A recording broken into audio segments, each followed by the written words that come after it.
Okay, it's working. At least it says it's working. So good afternoon to everyone. Good afternoon. We are plowing our way through this last book of Devarim. We are now in Parashat Vaetchanan. And we're going to start off with a question that has plagued Jewish thinkers for a very long time. Why us? Right? Not why us to the rest of the world, but why us to God? If you were God, right, if you were the Almighty, and you were looking at this particular sphere hurtling through the emptiness of space, and you were thinking, I've got this thing called Torah. Who should I give it to? This group of people, this one family from Abraham, and then the slice that came off of it, this is the group you'd pick? Right? I mean, no, there's going to be a billion Chinese someday. How about them? Right? There's going to be the wealth of some nations that is just, as much as people complain about Jews having the money, trust me, compared to the people who really have the money, we don't have anything. There seems like there could be better candidates. So God is going to make us feel better about why he chose us in this parasha. And you can decide for yourself whether what he tells us actually makes you feel better or not. And then we'll see what our sages have tried to understand from this passage as well. So we're going to be in chapter 7, specifically on verse number 6 is where we're going to start. And we are on page 1030 in the Vaetchanan Chumash. Vaetchanan, exactly. So we're in chapter 7, verse 6, also known as page 1030. So we've just gotten through the beginning of this chapter is the instructions once again that we are about to come into the land. We will settle the land. We will have to contend with the current inhabitants of the land, the 7 nations that are there.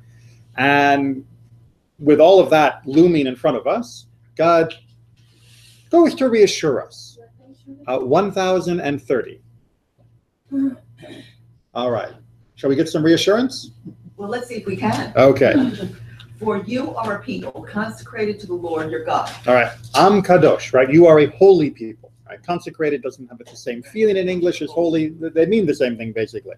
Right? We are am kadosh. We are a holy nation, a holy people. Of all the peoples on earth, the Lord your God chose you to be his treasured people. Right? We are am segula. Right? We are the treasured people, or this is often the phrase that people point to as the chosen people, because God picked us. All right, so now we're waiting for the buildup, right? God is giving us the pep talk. You're going to go, and you're going to fight these 7 nations, and you're going to do okay because I picked you. You are a holy nation. But it's not because you are the most numerous of people that I set my heart on you and chose you. Indeed, you are the smallest of people. All right, so this is where the pep talk kind of breaks down. Because if you're about to go into battle as a nation against 7 nations, do you want to be reminded of how few there are of you? Right, all right, guys, I know the enemy is over that hill and they've got 10,000 troops and we've only got 5. But we're the holy people. I think most people, if you were going to trade, you would pick more numbers versus more holiness. Yes, that would be the natural thing to do. I want to go into battle with more people, not with more holy people. And yet God is specifically pointing out, as we face a huge numerical threat, that he did not pick us because of our numerical strength. In fact, if anything, he's rubbing our face in the fact that we are the smallest of peoples. It's not the total number of people in the nation, it's the total number of fighting men that is really the issue. And there were 600,000 men of fighting age. Correct. And the other nations didn't have that kind of size of an army. That was a big army. Says who? Yeah, it says most. I'm not going to quote sources since I don't know that. Right. But in terms of a population, most of those countries didn't have that kind of fighting force. So, to a topic that I've covered in a few other classes of understand the numbers that are given for the people in the Exodus compared to the archaeological numbers we have for ancient Near Eastern cultures, and then would it be fair to compare our textual numbers versus the archaeological numbers of other nations? That is to say, do we say, we must have been massive because the Torah says we've got over 600,000, and they must have been tiny because archaeology says that no ancient communities in those, none of the ancient communities in that area had anything like that population. But that's apples to oranges, if you pardon the expression, right? Because we're using our internal text for our number, but we're using what we've dug up for their number. You know, so that oftentimes Elef, 1,000 was another word for battalion. Platoon or something, exactly. Where there might not have been really 1,000 people. Indeed. So really, if you want to reconcile this, you've got two different options, both of which work, and both of which are commend themselves for different reasons. So one option is to say, we're going to equalize everybody by saying that our numbers have to match their numbers. Our textual numbers, we have to also use in reference to them, which means if there were 600,000 fighting men in the army of ancient Israel leaving the Exodus, for them to be scared of the Egyptian attack, the Egyptians must have had even more. Similarly, if there were 600,000 fighting men in the armies of the ancient Israelites leaving Egypt, and God calls us the smallest of nations, then the other nations must have had more. They must have had a larger army, because otherwise, why would God be trying to reassure us despite our being small? So that's one resolution. It's simply to say, if we are at 600,000, then everybody else has to be scaled up to make them larger than us. And 600,000 is great, but because of the nervousness, the fear, and the reassurance that we're being given explicitly by God, our 600,000 must have looked paltry compared to their whatever more it must have been. The other way is to keep everything equal but scale down. Like you mentioned, we can read the 600,000 in different ways depending upon our translation. The word elef, which is the word thousand, can be not used as a hard number, but more as like the Roman number century. The Roman army was divided into centuries, and very rarely did the century actually have the 100 people in it that you might have thought by the root word. It was often considerably less than 100 people in a century. So then we can say an elef might have been a much smaller unit, and that scales down our army to be a more manageable size archaeologically compared to the armies that we know that existed in the time of the Exodus from Egypt. And then we end up, of course, still being smaller than others, because the relative strength seems to be consistent. So we can either increase everybody's numbers the same amount so that we're relatively still weak, or we can decrease everybody's numbers the same amount so that we're still relatively weak. But the relative weakness of us is fairly well attested to in the Torah. And we then have to say, well, why is God bothering to point out to us on the eve of our battle that we're relatively weak as far as physical numbers go and physical strength goes? And God is going to counter our relative weakness by a different type of assurance.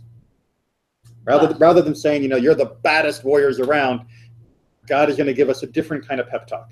But it was because the Lord favored you and kept the oath he made to your fathers, that the Lord freed you with a mighty hand and rescued you from the house of bondage, from the power of Pharaoh, king of Egypt. Okay, so God is giving us two reasons of why we should not be terrified of the war that's about to come, despite our tiny, tiny numbers.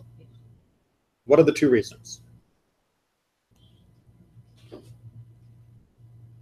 You made an oath to the fathers. Okay, thank you. The oath. Right? God made an oath to our fathers, to our ancestors. And who would they be? Abraham, Isaac, and Jacob. Right? So our own strength is going to be magnified by God's commitment to fulfilling the oath that he made to Abraham, Isaac, and Jacob. Therefore, our diminutive size is much less important than it might otherwise seem, because God is paying off that debt that he made by swearing an oath to Abraham, Isaac, and Jacob. Good. What's the second part? Well, actually, as proof that he could do this for us. He's right. We were rescued from slavery in Egypt, Right. but we had no power to do that on our own. How did we get out of Egypt? He's already begun to fulfill that oath by doing that, by taking us out of Egypt. Yeah. But there's a second layer here that's easy to miss.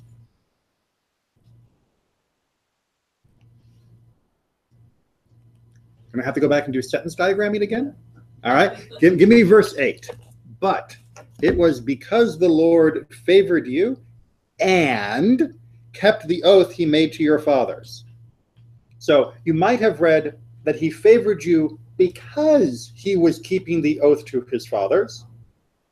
Or you might read, and he favored you, and second reason, because he had an oath with our fathers.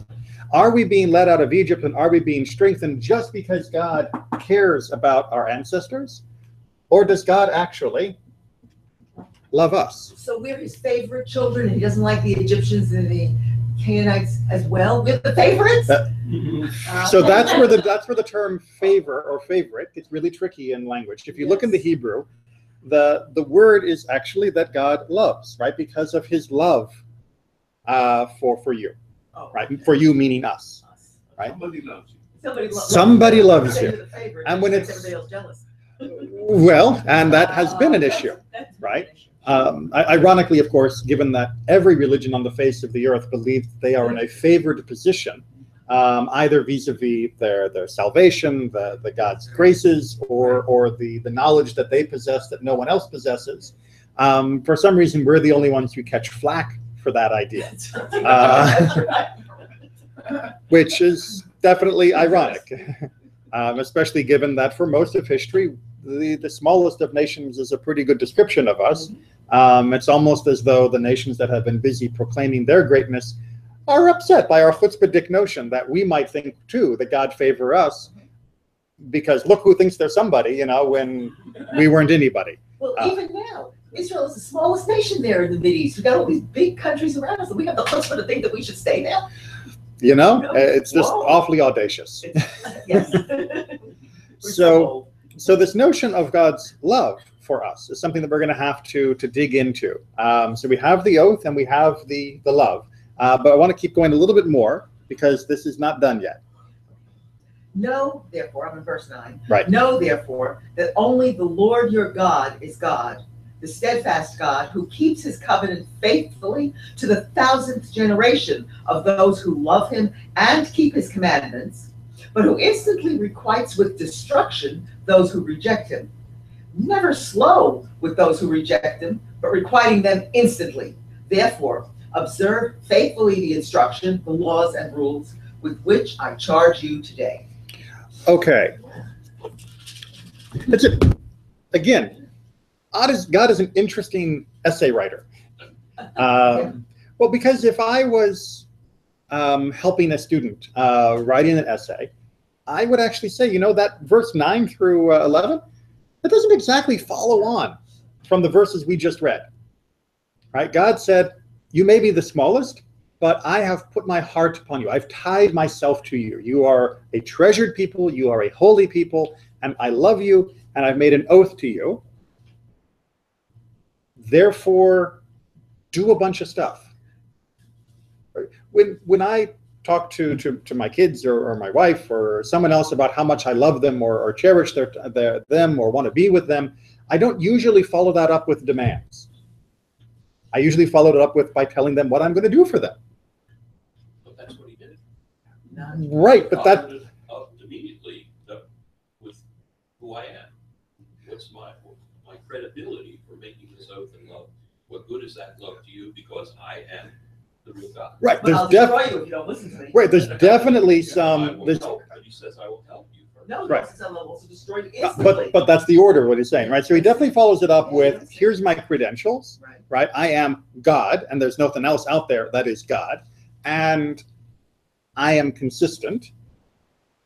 And then we get the kicker in verse 11, or I've got a laundry list of stuff for you to do for me, even though I just got finished telling you how much I love you. And it seems a little odd. And I'm not the only person who's noticed the oddity, because our tradition has picked up on these sorts of things as well. Let's go ahead and get the handout around so we can see. We're going to look at Rashi and Rashbam and a couple other sources. What do you mean? Our tradition argues all the time with itself. Why can't you argue? Yeah. Well, it's like saying to kids, "Oh, kids, I love you so much, but if you don't get A's in school, I'm throwing you out of here." It doesn't sound like I love you if you have to do something first. Okay, so is called tough love. Love has content. Hold on. Love has content, very good. But does love have conditions? If you look at That's a question. yeah, Maybe. Yeah. yeah. Right. So If it has content, it has conditions. so how do we reconcile these? If I tell you I'm helping you because I made a promise to someone else that I would help you, and I tell you I'm helping you because I love you, and then I tell you, and you need to do these things. How do we reconcile all of this? Right? How can your fulfilling of the oath be conditional? Right? If you made a promise to someone to pay me $50, how do I have to earn the $50? That's not a promise. Right? That's conditional. If you tell me you love me, but then go and say I have to earn your love by fulfilling certain, conditions, how is that love? That's not love. That's you like me as long as I'm pleasing you. It just doesn't seem to fit the way we would normally expect an oath or love to fit. And we're going to have to find a way, and obviously there are ways to reconcile this, which is what we're doing today. But first we have to see that at least you could read these as being in tension. Yeah.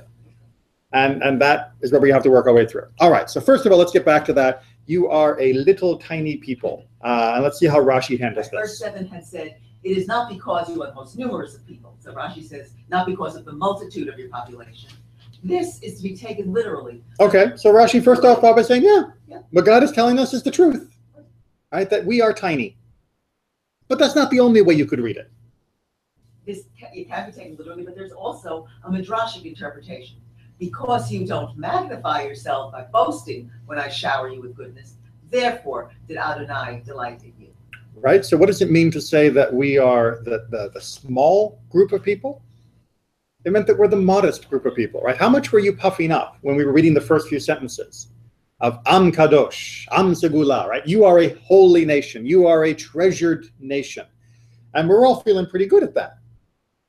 And then the Midrash beautifully comes in and says, but the reason why God actually likes us is because we're humble, because we're modest, that we are not going to get full of ourselves despite the lovely titles that God had just given us. And that also works, by the way, with literal reading, that God is giving us these lovely titles and then immediately cuts our legs out and says, but you're not great at everything, because the one thing you're not great at is being populous. That you're limited on. But Rashi goes on to try and tease out more about what this means to be the least of nations. Yeah, when it says the Torah for you are the least, you diminish yourselves, as did Abraham, who said, I am but dust and ashes in Genesis. And like Moshe and Aaron, who said, what are we in Exodus? And you are not like Nebuchadnezzar, who says, I will be compared to the Most High. That's in Isaiah. Or like Sancheriv, who said, who are they among all the gods of this land? Also Isaiah.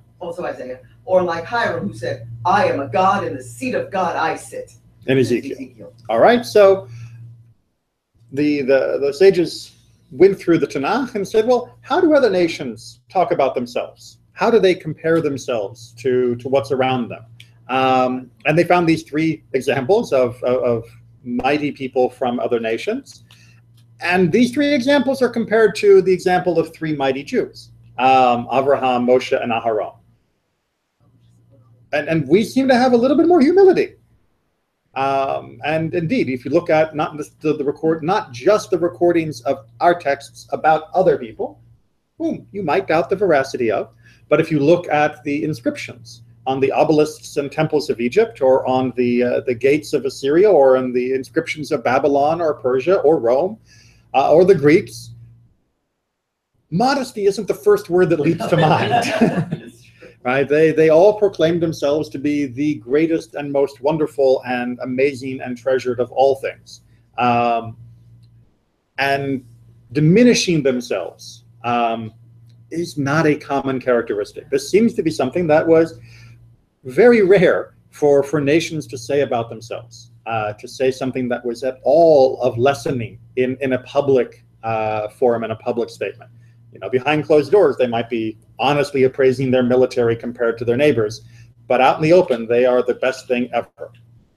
Okay, so that's being modest is something we can brag about.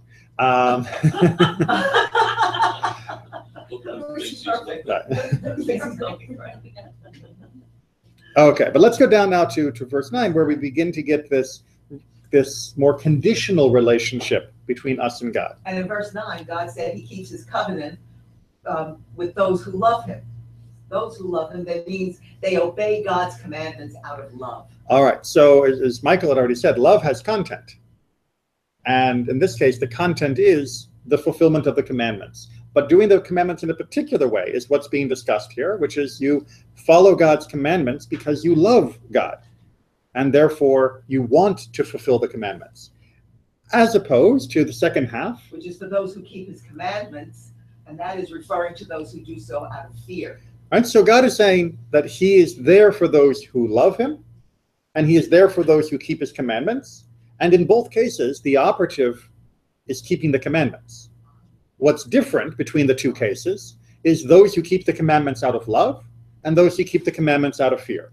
That is to say, those who are afraid of God punishing them, those are in the, okay, I'm glad that you're keeping the commandments.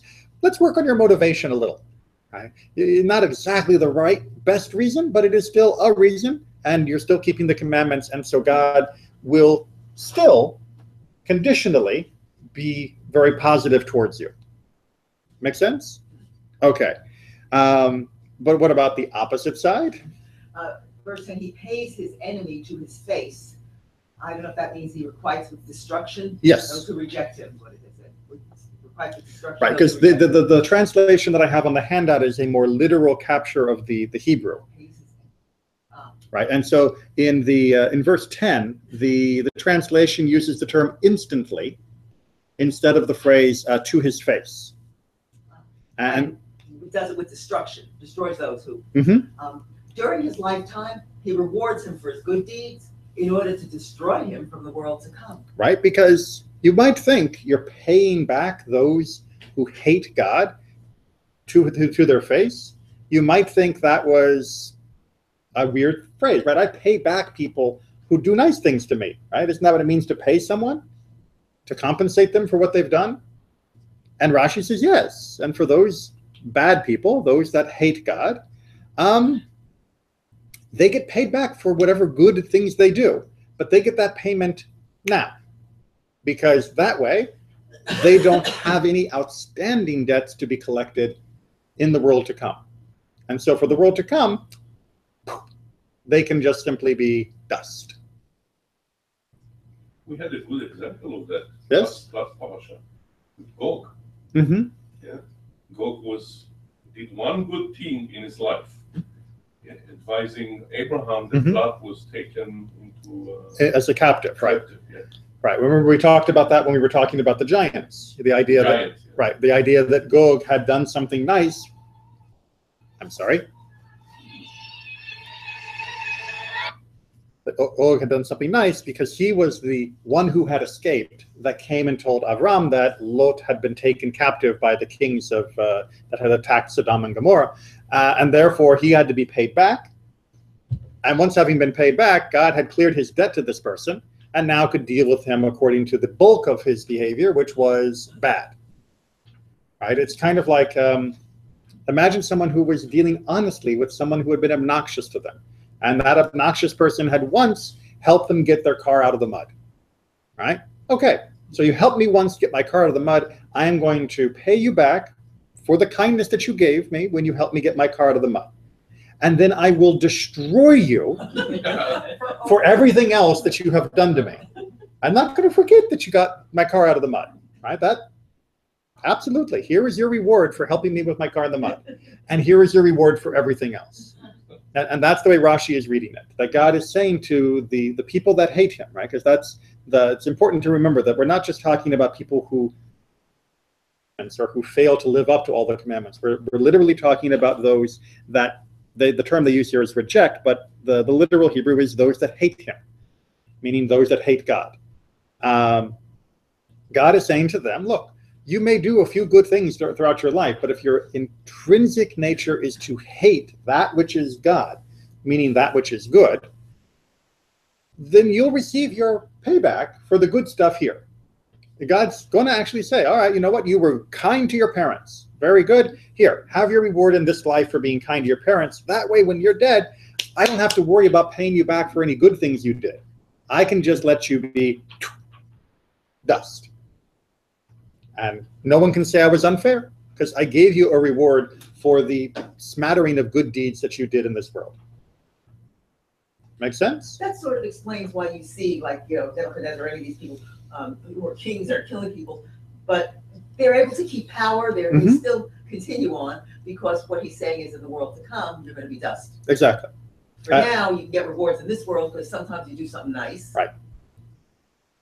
Why did evil person A, why did he get to have a big house and why did he get to have a fancy life and all of that? Why? Because God is taking care of him now for any good that he might have done. And ultimately, in the balance of things, a nicer house now compared to eternity in the world to come, it's not such a big payoff. It's a small thing. It's the consolation prize, if you will, for having failed to reach the bare threshold of being a decent enough being to have received a place in the world to come, which, remember, Judaism doesn't set the bar very high for reaching the world to come. You really have to be a quite evil person to have lost that. But even those quite evil people will get their due. They will get whatever they are owed for having done whatever small acts of kindness they have done. And that way we know that God is being fair. No one can accuse God of not, he was always good to his dog. You know what? And God helped him and gave him a blessing for being nice to his animals. That's good. But that doesn't mean that he is going to be beyond reproach for all the other horrible things he did. Okay. And then Rashi goes on and says, where it says today to fulfill, and tomorrow in the world to come, you will receive the reward for them. Right. And then the fullness of the compensation, right, to observe and to do them, right? It says hayom, right, at the very end, which I charge you today to do them. They take it to the idea being that if you do them, if you fulfill them today, then in the world to come, you receive the reward for that. Right? So for those that are faithful to God, you do your actions now, and your reward is stored up for you. It's gaining interest, if you will. It's in the bank, it's compounding as interest, and in the world to come, you get the massive payoff. Whereas the wicked, the little good things they do, they get paid back instantly. Which, as you pointed out, this helps explain a discrepancy between how we may think that the evil people prosper in this life and the not-so-evil people don't always prosper so much. Right? A bandit could kill someone and take their money and go live like a king. Yes, that's true. But those that are not so evil may not live like a king, but they will live for all eternity. And their reward for their goodness is stored and magnified in this way. But that's not to say a lot of negatives. Yes. That they may not get, that good people may not get rewarded in this world and in the world. Absolutely, absolutely. There's nothing to stop. You can't look at somebody who's doing well and assume that they're a bad person. Exactly. As I've said on many occasions, Judaism is very, very clear that you can't read backwards from a person's current successes or failures and understand their moral nature, right? So a righteous person may thrive, a wicked person may thrive in our own eyes in this world. A wicked person may be punished, or not, let's say suffer, right? A wicked person may suffer in this world, a righteous person may suffer in this world. That doesn't mean that you can read from their suffering or their success back into what their moral character must be. But we can say, if I see somebody that I'm really quite confident that they're wicked and yet they are thriving, this can be an answer for why they are thriving. God is just clearing the deck of any debt that he has to them for the few good things they've done, and in the end, dust. And vice versa. If you see somebody suffering, it's like, well, God hasn't given them the reward yet, but they will get a reward eventually for all the good that they've done, and that reward will be much, much greater than just having a bigger house. Okay, but we still haven't come to an answer. We've got sort of this conditionality thing here of saying that, yeah, it seems actually that God can mix it up a little bit. So sometimes good things happen for bad people, and sometimes good people don't always get what they deserve in this life. But it still seems like when God began, he was talking about unconditional, that there was this oath and there was this love, and that was just there. So what do we make of it? Keep reading. This is Rashbam, Rashi's grandson. In the event that you might say, seeing as God has to keep his oath to our ancestors, why do we have to bother to keep his commandments? He has to give us his land no matter what. Right. So this is the spoiled rich kid who shows up at the reading of the will, and they say, "But your father hated you because you were running around and doing horrible things. You were not at all what he wanted in the son." He's like, "Yeah, but the will says I get half, and you know the lawyer has to give him the half. That's what the estate owes him, because that was what the promise was." And that galls us a little bit, right? That we might think that the person would think that way. Well, what about Israel? We might say, hey, mitzvot shmitzvot. God made a promise to Abraham and to Isaac and to Jacob. We get this land no matter what, right? So we don't have to be good. We don't have to keep the commandments. God is just clearing a debt. Therefore, conditional, there are no conditions. Well, Rashbam says, yes and no. the ultimate Jewish answer. Moses answered such a theoretical question before you even say it by telling the people, God does not have to let them have the land as a heritage. Although he has sworn to give the land to Abraham and Yaakov's descendants, he would not violate his oath if this generation of Jews were not to take possession of the land. It's one of God's attributes that he sometimes lets a long time elapse before carrying out anything he has said, which was not tied to an actual date.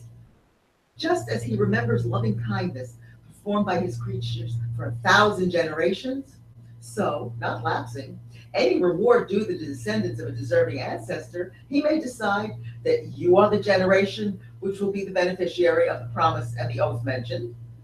And Moses promises that the people whom he addresses will indeed become these beneficiaries on the condition that they keep the commandments. Okay. I love that Rashbam, because he ties it together so nicely. He says, you're right. God has decided that the descendants of Abraham, Isaac, and Jacob will be a holy nation, will be a treasured people. They will take possession of this land. You may not be those descendants. You may be one of the intermediary descendants, the same way that there were generations who lived and died only knowing the slavery of Egypt. And yet we wouldn't say that God broke his promise to Abraham, Isaac, and Jacob. God merely delayed the fulfillment of that promise because the recipients of the promise were not yet right. But it's still about the slavery. Mm-hmm. That was a promise to Abraham also. Yeah, it was kind of mentioned, yes. we kind of knew that was coming. But what's being said here is that the promise always will stand, but the conditions where it will be fulfilled are in flux. So, yeah, the timing is not revealed. And more than the timing is not revealed, the timing is dependent. Yeah. Right? It's not just that God has a plan of when he's going to make this happen and he's not sharing. It's God has an idea of when this will happen because he makes sure that it'll happen eventually. But the eventuality is dictated by our experience, by our actions. Right? It's not a blank check. It is a check that can be cashed when we're ready. Right? There have been conditions put on it, but the check is always there. So to go back to the example of an inheritance, you can imagine a family who set up a trust for this son, and they say, absolutely, you or your grandchildren or your great-grandchildren, whichever generation of you first is able to meet the following conditions, will be able to claim this inheritance. But if you don't meet the conditions, you don't get the inheritance. It's still there, right? It's still absolutely waiting for you in the bank. It's called motivation. It's called motivation. Well, it also puts more power in the hands of those descendants because they can choose whether to behave properly or not. It's not just God, forcing you to do things. You have the power to behave properly. You have the power. You have that ability. You can go to the bank whenever you're ready and cash this in. It's called free will. It's called free will. You can choose how to behave. But it's free will that has a string attached to it of exactly what you get. Free will doesn't mean you can do anything you want. When you exercise the free will in the proper way. But this... Somebody told me that they're going to have the land no matter what, because it's Israel. Right. And then, so even though for these people who are not good and not following the law, they're going to have it. Well, it's 2,000 years we didn't have it. Hold on, wait a minute. We have the answer for that in Jeremiah, right? The prophet Yirmiyahu answered that question already 2,000 years ago. And as yesterday was Tisha B'Av, it's especially fresh in our minds that for all the people who lived during the days of Jeremiah, before the Babylonians destroyed the temple and took us as captives, many of those people were saying, well, yeah, we're not really good people, but you know what? God will never destroy the temple. God will always protect Jerusalem. So we don't need to be good because God will look after his house. And Jeremiah told them, you're idiots, right? Because this isn't God's address. This isn't where God lives, right? God lives beyond the scope of the universe. This is just a representation of his presence among us. And absolutely, if you are horrible, despicable, and nasty people, which unfortunately they really, really were, then if what God thinks is necessary is for this house to be turned to dust, then this house will be turned to dust and it will not protect you. It's not an amulet. And this idea from Rashbam is very much the same, that the oath that God swore to our ancestors is not a protective charm. Right? This is not some magic shield that allows us to behave however we feel like. We absolutely have the promise that we can cash in on if we have earned it. And that may make it feel like, well, it's not really a promise. But no, the promise is that there is this outstanding debt that God has, and there's this outstanding love that we can tap into, but we have to tap into it. If I were listening to this in the year 1800 or 1900, I might not know what you're talking about so much, but talking about giving it to way future generations. Well, 2,000 years later, we are now in the land of Israel, but we did have to wait through those 2,000 years of generations in order to get there. Now, I don't know if we were that good that God finally allowed us in. I'm not sure why we're there now. We'll come back to this in just a second. Good. Okay. But you can see how generations go by and the oath still exists, but it hasn't been kept yet because of what we're reading here. And it's not always, well, we'll save that for a minute. But the question that comes is, okay, we've got this treasure house of an oath and a love backing it that says we can cash in. But why us? I have to go back to my very, very first question, right? I mean, just because we suddenly decide to follow Torah, well, why couldn't all the people of the earth have the same opportunity to cash in if they meet the same requirements? Why us? And indeed, this gets put into more poignant form in the following teaching. Because it says in Deuteronomy, and it shall come to pass if you heed these statutes. What is written on this matter? It was not because you were the most numerous of people, because the Holy One said to Israel, it was not because you were the most numerous of all the nations, and it was not because you fulfilled more commandments than they, for they magnify my name more than you do.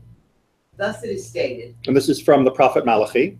For from the rising of the sun until its setting, my name is great among the nations, and in every place incense is offered to my name, even a pure oblation, for my name is great among the nations, says the Lord of hosts.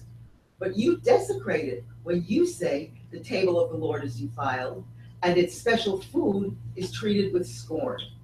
All right, so Midrash Tanhuma says, not only are we not the greatest nation numerically, we're not even the greatest nation in terms of magnifying God's greatness. Because other nations do a lot more sacrifices. Other nations offer incense and libations and all sorts of other stuff to God. We've got a pretty bad track record with that, in addition to all the other commandments. So if it really is conditional, then why in the world did God make this oath with us? Because we've got such a bad track record. It's not really with us, it's our ancestors, Abraham, Isaac, and Jacob. So God made an oath with our ancestors knowing that their descendants would be... He didn't expect it. I'm sorry, God was surprised? Yeah. When I made this deal, I never expected you to be so lousy. I mean, for a human, you're absolutely right? If the human king makes a deal with somebody and says, I'm going to make you a duke, and you are going to have control of this land, and all of your children will have control of this land. You're right. The human king doesn't know if the grandchildren are going to be worthy. But God? He knows. He's supposed to know these things. That's kind of a precondition, which is why Moses of Narbonne from the 1300s had a slightly different version of why he thought God had chosen us. And why did God give his Torah to a particular nation and not another? Because the prophet arose from amongst this people, and we already received its roots from our first father. And when we were born on eagle's wings, and he brought us close to him, and he showed us the great teacher, we accepted and placed Naaseh before Nishma. For actions come before cognition. Right, so Naaseh means we'll do, and Nishma means we will hear or obey. But it's generally been traditionally interpreted to mean we will do and then we will understand, meaning that action comes before understanding. So what is Moses of Narbonne here trying to say? Why did we get picked for the Torah? Nobody else wants it. So that is a very, very famous midrash. Yes. Right? There is a very, very famous, and I think if you could hand an extra copy rather than Fanny, if you could pass a. I know the room is stuffy, right? So there was a very famous midrash that I'm sure that most of you have heard, that God went to all the other nations and offered them the Torah, and they looked in the Torah and they said, whoa, we can't agree to this, right? We live by murder, and this says don't murder. We live by theft, and this says don't steal. Or we can't agree. And only when God came to the people of Israel did we say, Naaseh v'nishma, we'll do it, and then we'll understand it, meaning we signed without even checking what was in there, that we without any details. We didn't read the end user license agreement, the thing that everybody clicks that says if you agree to these terms, click OK. We didn't actually read the We terms. trusted God enough to say, we'll do it, whatever you say. Right. So why is Moses of Narbonne saying what was it that made us primed to accept it? Because Moses came from this group. Right. And Abraham was their father and had a, relationship. So, right. So there was actually a historical family relationship. Right. And they saw themselves initially as a family in a relationship with God. If we hadn't had the legacy of Abraham that put us into a relationship, and if we hadn't had the brilliance of Moses that allowed us to be able to see more, and we hadn't had the historical experience of being delivered from Egypt to therefore understand and feel the connection and a love towards God for having delivered us, then we wouldn't have accepted the Torah either. And if we wouldn't have accepted the Torah, then we would not have had the same experience of Naaseh v'nishma. We would not have wholeheartedly accepted what God was offering. It was our experiences that primed us to be the perfect recipients of Torah. And without those experiences, we would not be the perfect recipients of Torah. So why did the other nations not get it? They didn't have the experience. They didn't have those experiences. Is there something inherently wrong with the other nations there? No. They lacked the unique experiences that allowed us to be in this position at that time. And because we were going to be in that unique position at that time, God then made the oath to Abraham. And because we will eventually be in the unique position and from our unique heritage and our unique legacy of all that we've experienced, to be a people that will bring this light to the world, God made the covenant in the first place. The hardest thing to understand about why God made the decision to give the Torah to us at this time, in this place, and in this way, is recognizing that God doesn't use a one-directional timeline to understand what God should do. Right? Like I said, the king, he doesn't know whether the duke's grandkids are going to be any good. God knows. And so if God picks the Duke, then you better believe that eventually someone's going to be in the right place at the right time to cash in the check in a way that no one else will. And we as Jewish people, we have been going through an experience guided by our free will and guided by the free will of the rest of the world that has made us, for some reason that we cannot fully understand, the ideal candidates to carry Torah into this world. And we may not be the generation that is perfectly ready to cash in and to bring that redemption to the world, but we know eventually someone from the Jewish people will, because otherwise God wouldn't have started the process in the first place. Right? When God made an oath to Abraham, he saw the resolution at the time. That's why God could make an oath to Abraham and say, your people will eventually, ... because God knows what we will eventually. God also knows how much time is going to be in between. And because God knew that we would eventually, God loved us. Because he could see there was no other distinct nation of earth that was going to be willing to do what we were going to do. Not because they were bad people, but because they lacked the same set of experiences and unique circumstances that would shape us to be who we are. So we have a manifest destiny. We do have a manifest destiny, absolutely. But the question becomes, are we willing to recognize that our true worth is because we are part of this process? Or do we think we earned it ourselves? Do we think we deserve it because of something that is unique to us as a Jew, not us as part of this legacy? And that is why one of my favorite parts in the whole Siddur, taken from the Yom Kippur liturgy, but then put into the daily service as well, lays out beautifully and succinctly this whole thought in a way that is very refreshing to read each morning. Sovereign of all worlds, not because of our righteous acts do we lay our supplications before you, but because of your abundant mercies. What are we? What is our life? What is our piety? What is our righteousness? What is our helpfulness? What is our strength? What is our might? What shall we say before you, O Lord our God and God of our fathers? Are not all the mighty men as nothing before you? The men of renown as though they had not been? The wise as if without knowledge? And the men of understanding, discernment? For most of their works are void, and the days of their lives are vanity before you. And the preeminence of man over beast is nothing, for all is vanity. All right, so great way to wake up each day. Yep. To remind yourself, you do not deserve the gift of life that you have been given. You have not earned it. Your wisdom, your piety, your saintliness, all of your fame and glory and strength don't earn you a dime worth of life.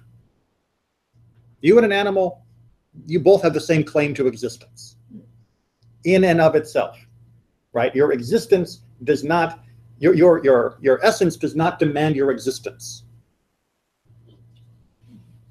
Instead, rather than leaving us in the doldrums for the whole day, Nevertheless, we are your people, the children of your covenant, the children of Abraham, your friend, to whom you did swear on Mount Moriah. The seed of Isaac, his only son, who was bound upon the altar, the congregation of Jacob, your firstborn son, whose name you did call Israel and Jeshurun, by reason of the love wherewith you did love him, and the joy wherewith you did rejoice in him. All right, so I may not be able to say anything about myself as intrinsically worthwhile or special or demanding or deserving of what you've done for me, God, but I can say of my legacy that I am part of something that is amazing and great. And that's the legacy of B'nai Brit, the children of your covenant, from Abraham, Isaac, and Jacob, all the way through the other children of the covenant. I know that you know that there is something special that we are supposed to be doing. And that is something that is not intrinsic to me, but intrinsic to us. Therefore, it is therefore our duty to thank, to praise and glorify you, to bless, to sanctify, and to offer praise and thanksgiving unto your name. Happy are we, how goodly is our portion, how pleasant our lot, and how beautiful our heritage. Happy are we who early and late, morning and evening, twice every day declare, Hear, O Israel, Adonai is our God, Adonai is one. Which hopefully is very familiar. Yes. Right. This is, you can even hear this in the musical, you know, Ashreinu Matov Hakeinu. You don't know this? This isn't right. Right. How happy are we? How happy are we with our lot? It's the same thought that is echoed in Elena at the other end of the service, that we are happy that this is our destiny, because our destiny doesn't come from my own intrinsic self-worth, but my destiny comes because of how well I embrace the legacy that I have been given and can see the destination that we have been given. And I don't know whether I'm going to be the generation that cashes that in, but I know that eventually we will make this world as it should be, because if not, God would not have started. Right? Because God is one. The same God who made the oath is the one who is existing at the end of time when everything comes due. Not will exist with us, but remains unchanged, both past and present. He is, exactly, which is what the name Adonai means. He is unchanging, and therefore, as he made the oath, he already saw its fulfillment. We just simply don't know what happens in the meantime. But what we do know is that how we act is the reason why it will be fulfilled. So it's up to us to decide whether we want to be that generation or whether we want to help continue those generations to get there. That's it. It's just that easy. All right. Keep working.